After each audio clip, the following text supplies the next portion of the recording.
All right, in this problem, we are asked to find the midpoint of the line segment below. Now, the student who sent me this question actually was asking how to know which point should be point 1 and which point should be point 2 when using the midpoint formula.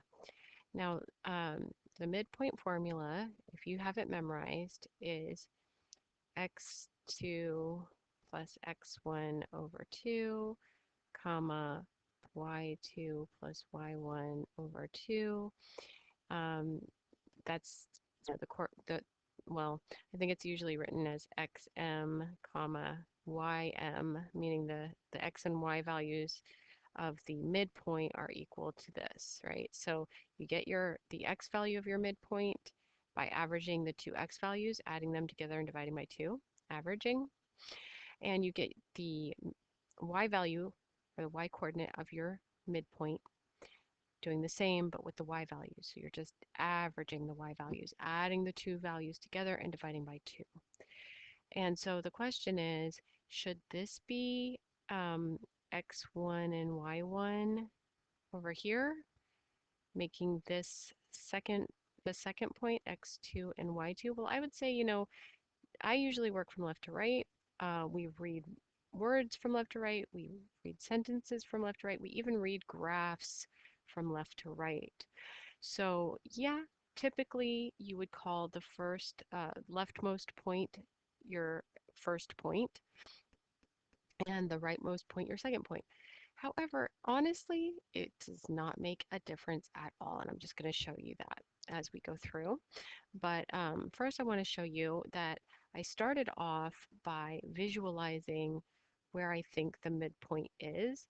Now, I also tested it just visually to see if if those two segments were equal from this guessed midpoint over to one end and from the midpoint over to the other end, and it looks right. So this one's nice because you can actually see the midpoint. Sometimes the midpoint isn't on the intersection of two integer lines like this. It's kind of nice to have it like this way, but you're not always guaranteed that. So that's why we don't do this by visual inspection usually, because you don't always get nice clean numbers like that. But it's nice that we have them so that we can see what we're doing and make more sense of this formula. All right, now I wrote down the formula again here.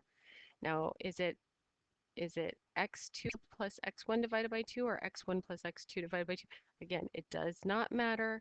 All you have to do is keep the x's together and the y's together and be careful with your signs. Okay, that's really all you have to do. To prove it, notice that I've color-coded the x values and the x value of 5 and the x value of -3. When we add those together, 5 plus -3, is that different than if we did it the other way around? If we did -3 plus 5, would we get a different result? And it just so happens that since the x values of each point are the same as their y, or the x and y's are the same in each point, right? So it turns out that we do the exact same for the y's. But are they different? Does it matter what order I put these in? No, right? 5 plus a -3 is going to give us 2. In other words, 5 minus 3.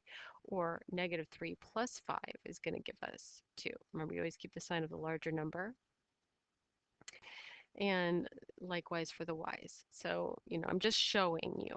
It does not matter the order as long as you keep your x's together and your y's together and be careful of the signs. So we do end up getting, the x values. We do 5 plus a -3 gives us 2, and 2 over 2 gives us 1. Same thing for the y's, so we do get the midpoint of 1, 1. Our visual guess was correct. Okay, now moving on to a question that's a little more advanced, but still using the same principle. It says, find the center and radius of the circle with a diameter that has endpoints given here, right? The endpoints are -2, 3 and 6, 7. So we're going to give the center of the um, circle, essentially, and the radius, which is the distance from the middle to the end, or to a point on the circle. Now, you may have had to Google some of these words if you haven't seen them in a while. I think center is pretty straightforward, but radius, remember that is half the distance from the middle of a circle to a point on the circle. And diameter, dia meaning divide it in half, into two parts. Diameter is straight through the middle and touching each side of the circle. So if we were to draw this, and it helps to draw it, you can see that I have my circle and the 2 points that they gave us are lying right on the circle. So finding the center is going to mean that we need to find the midpoint of that line segment that connects the two endpoints, right? So that's where we're going to use our midpoint formula to find the center. Now, once we have the center, we will be able to find the radius because the radius is half the distance of the diameter. Now, there's two ways you could go about this. You could actually find the distance between the two endpoints and then just divide that in half, because that's what the radius is, half the diameter. Or like I said before, you can find the center point first and then use the center point and one of the endpoints and the distance formula to find the radius, okay? Now let's start by finding the center. We're going to find the average of the x-coordinates first. Remember I said I don't care about the order. I just want to average the x-coordinates. So doing that, I get -2 plus 6 divided by 2 gives me 4 over 2, which gives me 2. Okay, so the average of the two x values is 2. Now going on to do the average of the y values, 3 plus 7 divided by 2 is 10 over 2, which is 5.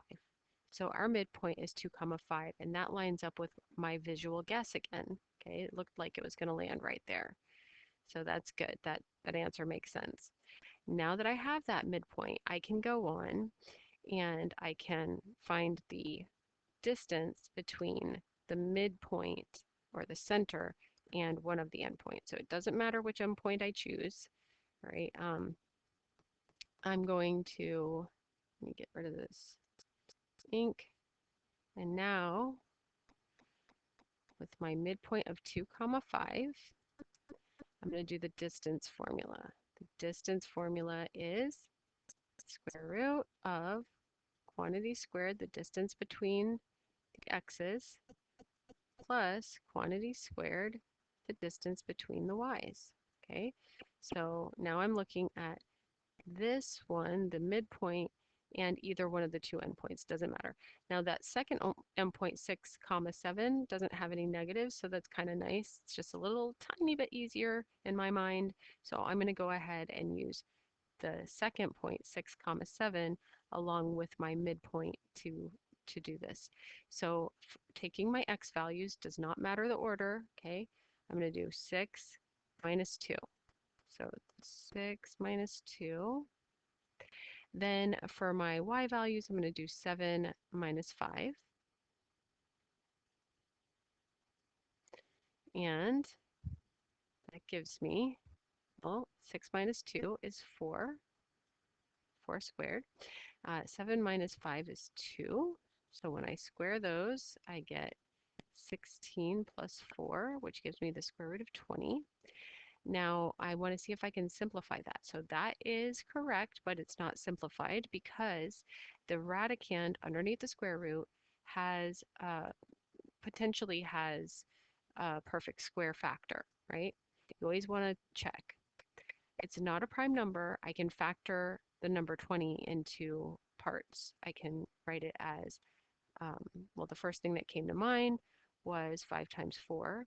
And 4 is a perfect square, so that would come out as 2, and the 5 would stand under the radical. So this would be 2 square roots of 5. Now let's just say I didn't think that quickly and land right on the exact correct way of breaking that down. Just going to back this up a little bit. Let's say I had the square root of 20, right? And I was like, 20. What if I didn't see 5 times 4 there? What if I saw something else like 2 times 10 maybe? I go, okay, I don't see a perfect square there. But 10 can be broken down, so I could write 10 as 2 times 5. And then I see my pair of 2's there. So remember the index being 2 on this radical, right? The second root, the square root. There's an invisible index there. So any pair of values, identical, twins, would simplify out to a single, right? Okay, so that would be the exact answer to give as the radius, which is half the distance. Now, I also said you could take a different approach and you could find the distance between the two endpoints and then half that. So let's just see what happens if I take the distance between the two endpoints and then divide that distance by 2. Okay, so if I add the two x values of my endpoints, or not add them, sorry, subtract them, right? So what's the distance between -2 and +6?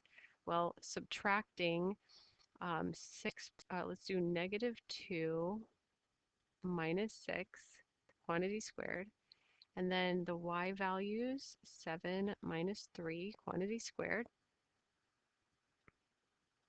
So the -2 minus 6 would give me -8.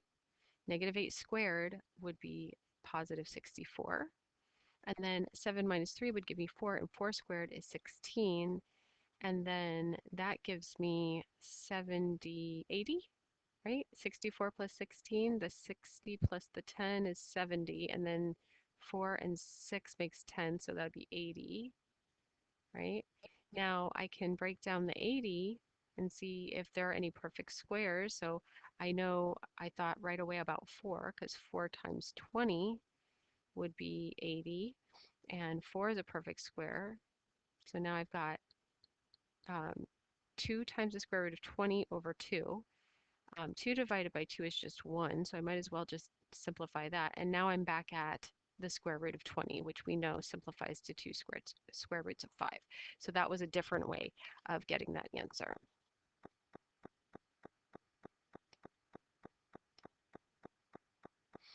And then we just need to enter the radius as a decimal correct to 3 decimal places. So we're going to go ahead and take well, in this case, it's interesting. I went through the trouble of simplifying this to the reduced or simplified exact answer of 2 times the square root of 5. But many of you may not have even done that because it says to just give it as a decimal. So you could have just come into the calculator and put in 20 and then taken the square root of 20 and gotten the answer in decimal form and then just round it to at least 3 decimal places. And I encourage you, I've said this in other videos, to think about whether or not your answer makes sense before you submit it. So when I'm thinking about the square root of 20, what is the square root of 20 in between? What are the two perfect squares that it's in between? So if I had the square root of what's a perfect square less than 20? 16.